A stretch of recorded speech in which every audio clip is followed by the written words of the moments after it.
Hello students. आज के इस लेक्चर में हम बात करेंगे हमारे chapter number 1 chemical reaction and equations के बारे में और उससे रिलेटेड कुछ क्वेश्चन आंसर के बारे में। ये 10th साइंस का चैप्टर नंबर 1 है।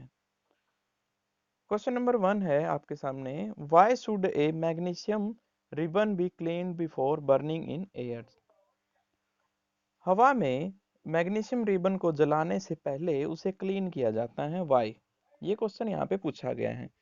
बहुत इंटरेस्टिंग क्वेश्चन है और इसका रीजन इसी में है।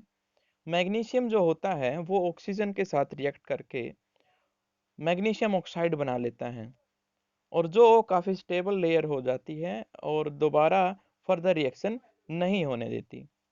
दैट इज़ वाई जब हम मैग्नीशियम रिबन को थोड़ी देर के लिए हवा में खुला छोड़ देते हैं या काफ़ी टाइम तक वो हवा में खुला था, तो उसके ऊपर एक लेयर जो है, एक स्टेबल लेयर बन जाती है जो फर्दर रिएक्शन नहीं होने देती।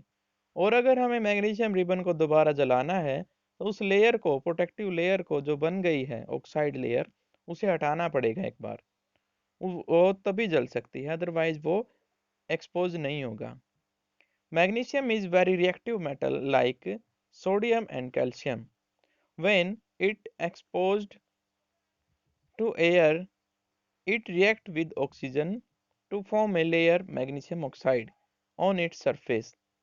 जैसा कि अभी बताया था, ये काफ़ी रिएक्टिव मेटल होती है मैग्नीशियम, और ये ऑक्सीजन के साथ रिएक्ट करके मैग्नीशियम ऑक्साइड बना लेती है चारों तरफ, जो रिएक्टिव नहीं होती, मतलब स्टेबल लेयर होती है एज कम्पेयर टू मैग्नीशियम।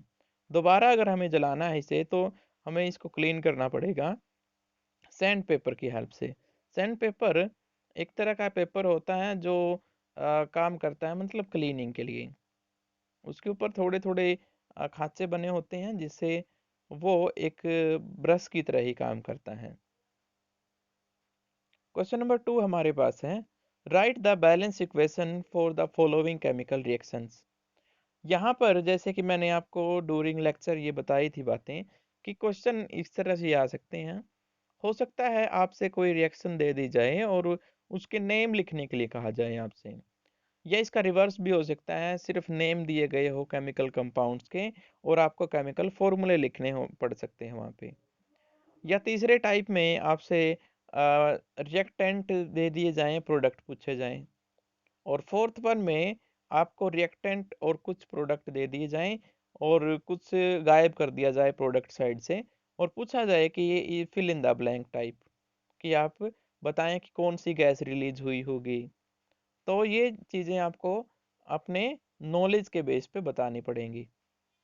जैसे यहाँ पर पहली इक्वेशन है या पहली जो डिटेल दी गई है, hydrogen plus chlorine hydrogen chloride. बहुत सिंपल है।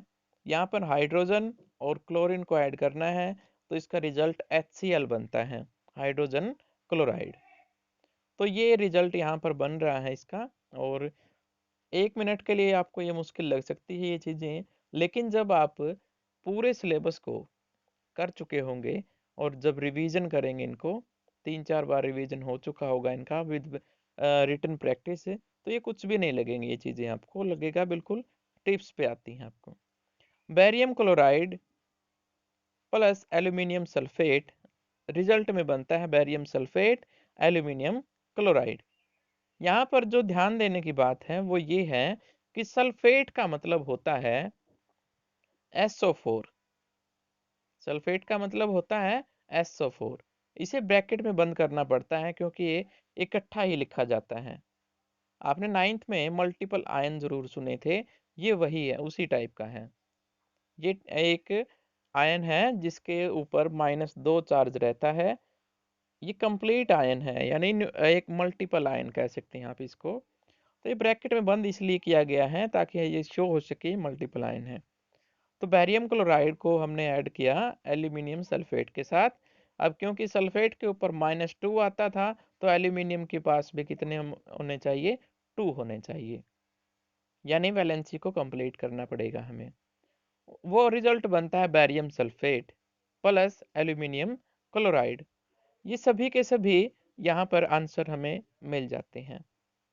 उसके बाद एक और रिएक्शन है, बहुत अच्छी है, समझने लायक है। Sodium plus water. ये बहुत ये बहुत तेजी से रिएक्शन होती है और एक्सप्लोजन के साथ ये रिएक्शन पॉसिबल होती है। हम वाटर में जैसे ही सोडियम का पीस कोई ऐड करते हैं तो विस्फोट के साथ वो जलना शुरू कर देता है। रिजल्ट में बनता है NaOH प्लस H2 यानी हाइड्रोजन गैस। तो ये इस तरह से लिखने हैं, उसके साथ जितना पॉसिबल हो इनको बैलेंस कर देंगे आप। और अगर नहीं बैलेंस कर पाते, टाइम कम है एग्जाम में, तो आप सिंपली भी लिख सकते हैं इनको। उसके बाद हमारे पास क्वेश्चन नंबर 3 है। ये कहता है, पहले ही मेंशन कर रहा है, right a balanced chemical equation. यहाँ पर बैलेंस करना जरूरी है। With state symbol for following reactions, यानी यहाँ पर साथ में सिंबल्स भी लिखने हैं और हर एक सिंबल का मीनिंग भी एक्सप्लेन होना चाहिए। कुछ इस तरह से हमें उनको लिखना है। सॉल्यूशन ऑफ बैरियम क्लोराइड, यहाँ पर देखिए सॉल्यूशन लिया गया है। सॉल्यूशन का मतलब होता है वाटर के साथ उसका मिक्सअप किया गया है। तो सॉल्यूशन मतलब एक्वस बनाया गया, उसे वाटर में ऐड किया गया है। तो ये कंपाउंड लिखने के बाद साथ में आप AQ लिख देंगे, यानी एक्वस मतलब होता है इसका।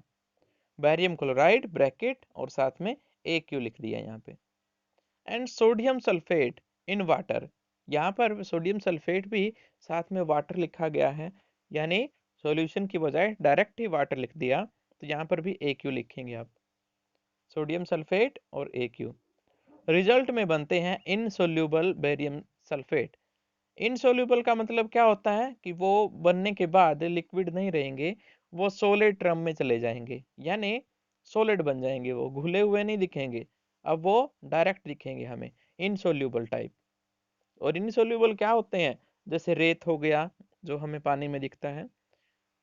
और अगला जो यहाँ पर प्रोडक्ट है, and the solution of sodium chloride, ये सॉल्यूशन है। सॉल्यूशन मतलब एक्वस साथ में ब्रैकेट में लिख देंगे यहाँ पे। तो ये इक्वेशन हो जाती है। नीचे वाले इक्वेशन में भी आपने इन्हीं चीज़ों का ध्यान रखना है। जैसे यहाँ पर सोडियम हाइड्रोक्साइड सॉल्यूशन है, तो इसको एक्वस लिखेंगे। और ये हाइड्रोक्लोरिक एसिड के साथ रिएक्ट करता है, ये भी सॉल्यूशन है, तो इसमें भी एक्वस लिखेंगे। रिजल्ट में हमारे पास बनता है to produce sodium chloride solution and water. ये भी सॉल्यूशन बन रहा है, यानी सोडियम क्लोराइड और साथ में इसमें वाटर लिख देंगे। तो ये सभी के सभी कुछ क्वेश्चन हैं और इनको आपने अटेम्प्ट करना है। अगला क्वेश्चन और इम्पोर्टेंट है, ये अलग टाइप का है। ये वही है जिसमें हमने कहा था fill in the blank type question होगा। इसमें ये कहा जाएगा आपको कि एक एलिमेंट है जो रिएक्ट किया जाता है या फिर रिएक्ट करता है, और उसका हमें फॉर्मूला बताना है पहले तो, और उस रिएक्शन को कंप्लीट करके भी दिखाना है। तो क्वेश्चन की स्टेटमेंट पढ़ते हैं। ए solution of a substance x is used for white washing. White washing का मतलब होता है जैसे घरों में कलई करी जाती है, यानी सफ़ेदी की जाती है, वो वॉशिंग की जाती है, वाइट वॉशिंग। तो इसके लिए कौन सा एलिमेंट यूज होता है, कैल्शियम ऑक्साइड, ये हमें पता है। चूना जिसको हम कहते हैं, वो इस्तेमाल होता है। तो एक्स यहाँ पर क्या होगा, कैल्शियम ऑक्साइड। इसका फॉर्मूला हमने लिख दिया। Right the reaction of substance x with water. ये जो आपने कैल्शियम ऑक्साइड लिया है, यानी एक्स को नेम दिया हमने कैल्शियम ऑक्साइड, इसको वाटर के साथ रिएक्ट करके बताना है कि प्रोडक्ट क्या बनेगा। कैल्शियम हाइड्रोक्साइड बनता है, calcium hydro oxide. Calcium oxide plus water, result में बनता है कैल्शियम हाइड्रो ऑक्साइड। सेलेक्ट, यहाँ पर स्लाइडेड सेलेक्ट आयन, यहाँ पर लाइम बोला जाता है इसको, सेलेक्ट लाइम, या फिर हम कह सकते हैं चूने का पानी। यानी जब हम इसको घोलेंगे पानी में तो ये वाइट सॉल्यूशन सा बन जाता है, इसे चूने का पानी कहा जाता है, सेलेक्ट लाइम। तो ये इस तरह से यहाँ पर क्वेश्चन अटेम्प्ट करने हैं आपने। बाकी के क्वेश्चन हम कल अटेम्प्ट करेंगे। Okay, all the best.